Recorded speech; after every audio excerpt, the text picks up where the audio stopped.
গল্পটি বহু বছর আগে জলদস্যুদের দ্বারা একটি পাহাড়ি গুহায় লুকানো গুপ্তধন সম্পর্কে। এখন চারজন এটি খুঁজে পেতে চায়। গল্পটি নিউ ইয়র্কের ব্রুকলিনে শুরু হয়, যেখানে পিলি নামের একটি মেয়ে তার বন্ধুদের সাথে একটি অ্যাডভেঞ্চার স্পোর্ট প্রতিযোগিতায় অংশগ্রহণ করে। একটি নির্দিষ্ট গন্তব্যে পৌঁছানোর জন্য তাদেরকে সাইকেল চালাতে হয়। পিলির গভীর মন তাদের সকলকে গন্তব্যে পৌঁছাতে সাহায্য করে, যেখানে সে অসংখ্য বাধা সমাধান করে এবং তাদের জয়ের দিকে নিয়ে যায়। জয়ের পর তাকে একটি গ্রীষ্মকালীন ক্যাম্পে পাঠানো হবে, যেখানে সে একই রকম অনেক অ্যাডভেঞ্চার শিখতে পারবে।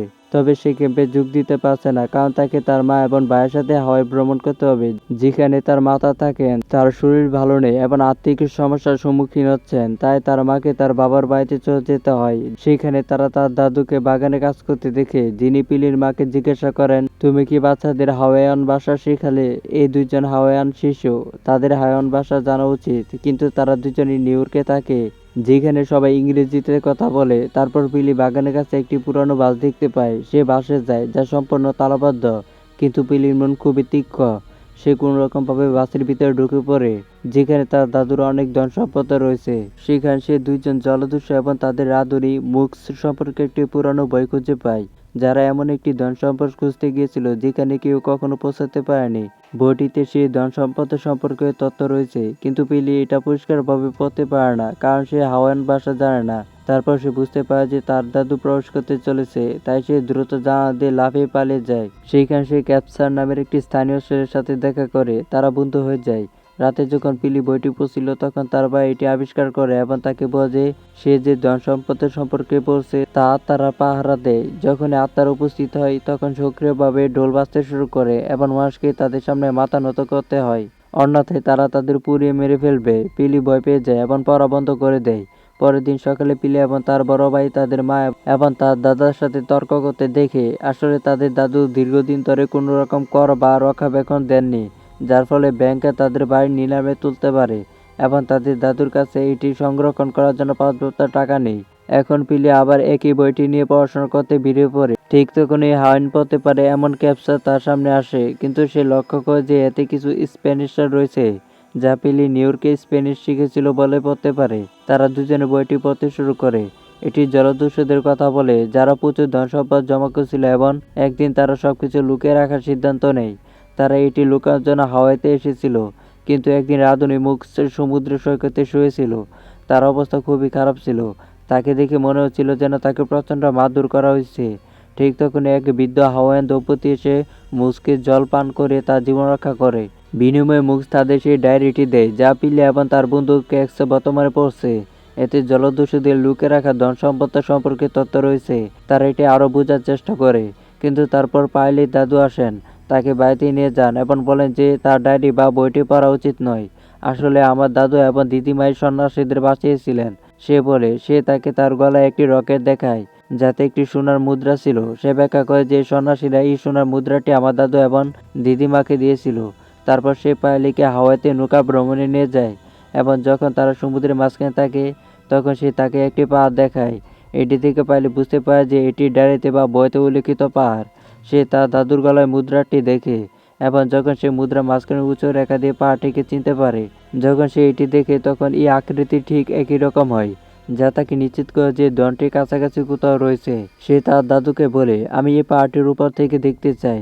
সে উপরে উঠতে শুরু করে। তার দাদুও তাকে অনুসরণ করতে যায়, কিন্তু সে উপর থেকে পড়ে যায়, নিজেকে আহত করে। পিলি তার দাদুকে হাসপাতালে নিয়ে যায়, যেখানে তার মা এবং তার বড় ভাইও আসে। তার বড় ভাই খুবই বিরক্ত, কারণ তার মা চান যে সে তার নিউ ইয়র্কে বাড়ি বিক্রি করে সমস্ত কর প্রদান করে এবং স্থায়ীভাবে হাওয়াইতে চলে যায়, কিন্তু তারা দুইজনেই তা চায় না। তাই পিলি তার ভাইকে বলে, আমাদেরকে গুপ্তধনটি খুঁজে বের করতে হবে। একবার আমরা গুপ্তধনটি পেয়ে গেলে আমরা সমস্ত কর পরিশোধ করব। আমাদের প্রচুর টাকা থাকবে। তাই তার ভাই বলে, এগুলো কেবল গল্প। এই জিনিসগুলোতে তোমার সময় নষ্ট করা উচিত নয়। পিলি যে কোনো মূল্যে ধনটি খুঁজে পেতে দৃঢ় প্রতিজ্ঞ। এই কারণে সে তার বন্ধু ক্যাপার্সকে বলে, যে তাকে সাহায্য করতে রাজি হয়। পরদিন সকালে পিলি চালাকি করে তার ভাইয়ের ফোন নিয়ে তার দাদুর গাড়িতে পাহাড়ে যায়, যেখানে সে নিশ্চিত হয় যে গুপ্তধনটি থাকতে পারে। এদিকে পিলির ভাই আবিষ্কার করে যে সে তার ফোনটি নিয়ে গুপ্তধন খুঁজতে বেরিয়ে গেছে। সে অবস্থান খুঁজে বের করার জন্য তার ফোনটি ট্র্যাক করে। সে দ্রুত অবস্থানটি আবিষ্কার করে এবং পাহাড়ের দিকে রওনা হয়। ক্যাসপার এবং পিলি পাহাড়ে পৌঁছাতে দেখা যায় এবং তারপরে একটি চিহ্ন দেখতে পায়, যা বইয়ের চিহ্নের মতো। এর অর্থ হলো তারা সঠিক জায়গায় আছে। পিলি আত্মবিশ্বাসী যে শীঘ্রই গুপ্তধনটি খুঁজে পাবে। ইতিমধ্যে তার ভাই, যে এখন স্থানীয় একটি মেয়ের প্রেমে পড়েছে, যে ক্যাপসারের বন্ধু পাহাড়ে পৌঁছেছে পিলিকে খুঁজে বের করতে এবং যত তাড়াতাড়ি সম্ভব তাকে বাড়িতে ফিরিয়ে আনতে। আমাদের দেখুন ওই পিলি এবং ক্যাসপার তাদের অপ্রয়োজনীয় জিনিসপত্র বাইরে রেখে একটি গুহায় প্রবেশ করছে এবং শুধুমাত্র প্রয়োজনীয় জিনিসপত্র নিয়ে তারা ধীরে ধীরে এগিয়ে যায়। তারপর তারা একটি গর্ত দেখতে পায়। যখন তারা গর্তের কাছে যায় এবং নিচে তাকানোর চেষ্টা করে, তখন মাটি ভেঙে পড়ে, যার ফলে তারা তাতে পড়ে যায়। ভাগ্যক্রমে তারা অক্ষত থাকে। তারপর তারা ভিতরে একটি কঙ্কাল দেখতে পায়, যা দেখতে মানুষের মতো। তারপর আমাদের গুহার বাইরে দেখানো হয়, যেখানে পাইলি ভাই এবং তার বন্ধু এসেছে। গুহার বাইরে পাইলি এবং ক্যাসপারের জিনিসপত্র দেখে তারা বুঝতে পারে যে তারা ভিতরে চলে গেছে। পাইলির ভাই ভিতরে যেতে চায়, কিন্তু তার বন্ধু বলে যে তাদের যাওয়া উচিত নয়। আমরা বিশ্বাস করি যে এই পাহাড়গুলো পবিত্র, মৃতদের সম্মান জানাতে ব্যর্থ হয়। কিন্তু পাইলির ভাই বলে যে পাইলি এবং ক্যাসপারের জীবন ভিতরে বিপদে পড়তে পারে, তারা আটকা পড়েছে। আমাদের তাদের সাহায্য করতে হবে এবং এখন তার বন্ধু রাজি হয়। আমাদের পিল এবং ক্যাসপারকে দেখানো হয়, যা লক্ষ্য করে যে কঙ্কালের আঙুলে একটি মূল্যবান আংটি রয়েছে। এটি দেখে সে বুঝতে পারে যে তারা গুপ্তধনের কাছাকাছি কোথাও রয়েছে। পিলির ভাইও তাদের কাছে পৌঁছায়। পিলি তাকে আংটিটি দেখায় এবং তাকে বলে, আমি তোমাকে বলেছিলাম এখানে একটি গুপ্তধন আছে। আমরা শীঘ্রই সেখানে পৌঁছাবো। যাই হোক, তার ভাইয়ের বন্ধু চায় না যে তারা থামুক, কিন্তু কেউ তার কথা শোনে না। তারা বইটি আরও পড়েছে, যেখানে বলা হয়েছে যে গুপ্তধন পৌঁছাতে হলে তাদের ডেটে যাও বা রক্তাক্ত চোয়ালের মধ্য দিয়ে যেতে হবে। আমাদের হাসপাতাল দেখানো হয়, যেখানে পিলির মা তার বাবার সাথে আছেন এবং শীঘ্রই তাকে ছেড়ে দেওয়া হবে। পিলির মা জানেন না যে তার দুই সন্তান গুপ্তধন খুঁজে বের করতে চলে গেছে। গুহার ভিতরে আমরা দেখতে পাই পিলি এবং তার তিন সঙ্গী ধীরে ধীরে একটি সুর পথ দিয়ে এগিয়ে যাচ্ছে। ঠিক তখনই একটি মাকড়সা উপস্থিত হয়, যা সবাইকে ভয় দেখিয়ে দেয়। তাদের তাড়াহুড়া করে বেরিয়ে যাওয়ার কারণে শুরু পথ থেকে পাথর পড়তে শুরু করে। পথটি বন্ধ হয়ে যায় এবং পিলির ডায়েরি, যা সে তার ব্যাগে রেখেছিল, এখন অন্যদিকে। এর অর্থ হলো গুপ্তধনে পৌঁছানোর জন্য তাদের কোনো চিহ্ন নেই, তাই কোনো চিহ্ন ছাড়াই তাদের আরও এগিয়ে যেতে হবে। তারা একটি দড়ি সেতুর মুখোমুখি হয়। নিচে লাভার নদী বয়ে যাচ্ছে। তাদের এই দড়ি সেতু পার হতে হবে, যা খুবই খারাপ অবস্থায়। কিন্তু কেউ দড়ি সেতুতে পৌঁছানোর আগেই পিলি তার বুদ্ধিমত্তা ব্যবহার করে লাঠি দিয়ে সেতু স্পর্শ করে। সেই স্পর্শ করার সাথে সাথে পুরো সেতুটি লাভায় ভেঙে পড়ে। এতে তাদের জীবন রক্ষা পায় এবং তারা লাভা গিরিখাতা পার হওয়ার জন্য একটি সরু পথ খুঁজে পায়, যা অন্তত বিপজ্জনক। তাদের জীবনের ঝুঁকি নিয়ে তারা লাভার অপর পাড়ে পৌঁছায়। পিলির ভাই আবিষ্কার করে যে তার হাতে একটি মাকড়সার কামড়েছে। সে তা বুঝতে পারেনি, কিন্তু এখন তার হাতে স্পষ্ট দেখা যাচ্ছে যে মাকড়সার কামড়ে বিষ তার শরীরে ছড়িয়ে পড়ছে। ক্যাপসার জিজ্ঞাসা করে, এখন আমাদের কি করা উচিত? তোমার খুবই শীঘ্রই জ্বর আসবে, আর যদি তোমাকে হাসপাতালে না নিয়ে যাওয়া হয় তাহলে তোমার অবস্থা আরো খারাপ হবে। পিলির ভাই বলে, আমরা পিলি আর আমার বন্ধুকে এই বিষয়ে কিছু বলবো না। যত তাড়াতাড়ি সম্ভব আমাদের একটা উপায় বের করতে হবে। তারা চারজন এগিয়ে যায়, এমন একটা জায়গায় পৌঁছায় যেখানে উপরে পাথরগুলো তারার মতো জ্বলজ্বল করে। নিচে জলের একটা পুকুর আছে, বের হওয়ার কোনো উপায় নেই। তারপর ক্যাপসার পায়ের নিচে যায় এবং ব্যাখ্যা করে যে সে পায়ের নিচ থেকে সূর্যের আলো দেখতে পেয়েছে। একে একে তারা সবাই পানির পথ ধরে অন্যদিকে যায়, যেখানে তারা একটি সুন্দর জায়গা দেখতে পায়। পিলে একটি বইতে দেখছে এমন একটি জায়গা। তারা মনে করে যে তারা সবাই শীঘ্রই বেরিয়ে আসতে পারবে, কিন্তু আরো নিচে তারা আবারও হতাশ হয়, কারণ তারা বেরিয়ে আসার কোনো উপায় দেখতে পায় না। এখানে জলপ্রপাত রয়েছে, তাদের ফোনে কাউকে সাহায্য করার জন্য নেটওয়ার্কও নেই। তারা সবাই এখানে আটকা পড়েছে। পিলে এবং ক্যাসপার বেরিয়ে আসার পথ খুঁজছে, কারণ পিলের বাইরের অবস্থা ধীরে ধীরে খারাপ হচ্ছে। তার বন্ধু তাকে পছন্দ করতে শুরু করেছে। পিলে এবং ক্যাসপার বেরিয়ে আসার পথ খুঁজতেছে। তারা অনেক কঙ্কাল দেখতে পাচ্ছে। তারা বুঝতে পারছে যে যখন জলদস্যুরা এখানে ধন লুকানোর জন্য এসেছিল, তখন দুই প্রাক্তন জলদস্যু সবাইকে হত্যা করেছিল, যাতে কেউ গোপন কথা জানতে না পারে। সেই কারণে এখানে বেশি কঙ্কাল রয়েছে। পিলি মনে রাখে যে বইয়ের ডায়েরিতে যে ছবিটা দেখছিল তা এই জায়গার। উপরে 3টি ব্যাগ ছিল, কিন্তু এখন মাত্র 2টি ব্যাগ। তৃতীয় ব্যাগে কেবল একটি দড়ি রয়েছে। এর মানে হলো কেউ এখান থেকে তৃতীয় ব্যাগটি নিয়ে গেছে। পিলির ভাই তারপর তৃতীয় দড়িটি টেনে নেয় এবং তারা যখন তা করে তখন একটি গোপন দরজা খুলে যায়। তারা সবাই ভিতরে যায় এবং ভিতরে প্রবেশ করার পর তারা তাদের চোখে বিশ্বাস করতে পারে না। দনটি এত বিশাল যে এটি তাদের কল্পনারও বাইরে। এদিকে আমরা পিলির মা এবং তার দাদাকে হাসপাতালে দেখতে পাই। তার ছেলেকে ফোন করে, কিন্তু তার ফোনটি পাওয়া যাচ্ছিল না। সে তার ছেলের ফোন লোকেশন চেক করে এবং যখন সে তার বাবার সাথে লোকেশনটি শেয়ার করে তখন সে বুঝতে পারে যে পিলি এবং তার ভাই গুপ্তধন খুঁজতে গেছে। পিলির মা চিন্তিত হয়ে পড়েন। তারপর চারজনকে সে স্থান থেকে প্রচুর পরিমাণে সোনা এবং মূল্যবান জিনিসপত্র নিয়ে যেতে দেখানো হয়। তারপর পিলির ভাই তার বন্ধু একটি মূর্তি দেখতে পায়, যা একটি পবিত্র হাইওয়ান প্রতীক। সে তাদের সেখান থেকে কিছু না নিতে বলে। এটি একটি পবিত্র সমাধি, যেখানে মৃতদের তাদের সম্মান জানাতে রাখা হয় এবং এখানকার সমস্ত ধন তাদের কাছে এক ধরনের আমানত। এই কারণে সে তার তোলা সমস্ত মূল্যবান জিনিসপত্র ফিরিয়ে দেয় একে একে সবাই তাদের জিনিসপত্র ফিরিয়ে দেয়, কিন্তু পিলির ভাই তা বিশ্বাস করে না। কিন্তু পিলি সবকিছু বুঝে। সে বুঝতে পারে যে যখন জলদস্যুরা এখানে এসে তাদের ধন লুকিয়ে রেখেছিল, তখন এই পবিত্র সমাধি আগে থেকে বিদ্যমান ছিল।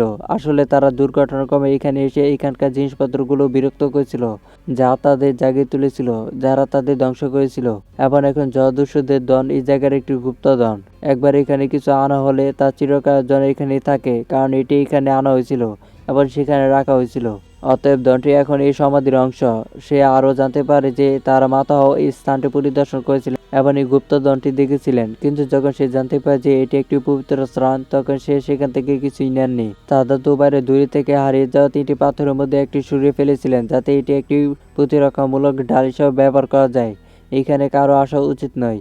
সবাই পিলির ভাইয়ের সাথে যুক্তি করার চেষ্টা করে, কিন্তু সে বলে, আমি আত্মায় বিশ্বাস করি না, এই ধন আমার। ঠিক তখনই গুহার ভিতর থেকে অথবা টম থেকে জোরে জোরে শব্দ আসতে শুরু করে। একটি নীল টর্চ জ্বলে ওঠে এবং মাটি কাঁপতে শুরু করে। সবাই বুঝতে পারে যে আত্মার আসতে চলেছে। পিলির ভাইয়ের বন্ধু তাকে বলে যে কোনো আত্মা দেখা দিলে চোখ খুলবে না। পিলির ভাই মূল্যবান জিনিসপত্র দিয়ে তার ব্যাগে ভরে নেয়। তারা সবাই চলে যেতে শুরু করে এবং তারপর তাদের সামনে একটি বিশাল জলপাত দেখা দেয়।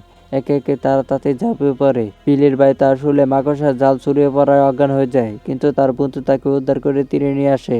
শব্দ এত জোরে যে তাদের কান ঢেকে রাখতে হয়। ঠিক তখনই সবাই বেরিয়ে আসতে সক্ষম হয়। বাইরে অন্ধকার। পিলির মা এসেছেন। তারা সবাই একটি বাড়িতে লুকিয়ে আছে, কিন্তু আত্মারা তাদের চারপাশে রয়েছে।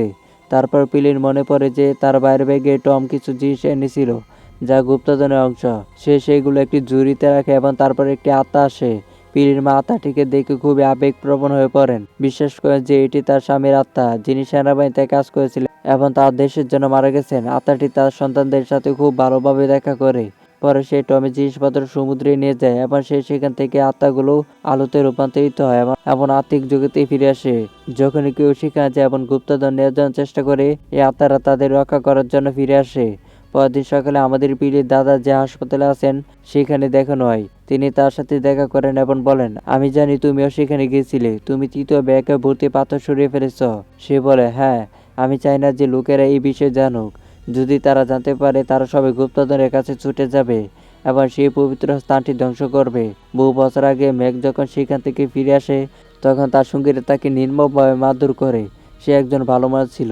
গুপ্তধন প্রতি তার কোনো লোভ ছিল না। এই কারণে সে জীবিত পালাতে সক্ষম হয়েছিল। আমাদের 4 পিতা তাকে বাঁচিয়েছিলেন। এই কারণে সে সোনার মুদ্রা এবং গুপ্তধনের পথ দেখানো বইটি রেখেছিল। আমাদের পরিবার এখনও এটি সংরক্ষণ করে। এখন সেই সোনার মুদ্রা সম্বলিত লকেটটি তার নাতনি পিলিকে দেয়। পিলির ভাইও এখন সম্পূর্ণ সুস্থ। পিলির ভাই, তার মা এবং পিলি সকলে নিউ ইয়র্কে ফিরে না গিয়ে তাদের মাতামহর সাথে হাওয়াইতে থাকার সিদ্ধান্ত নেয়, কারণ সেখানে তাদের পূর্বপুরুষদের আত্মা বাস করে। আর এখানেই মুভিটি শেষ হয়ে যায়।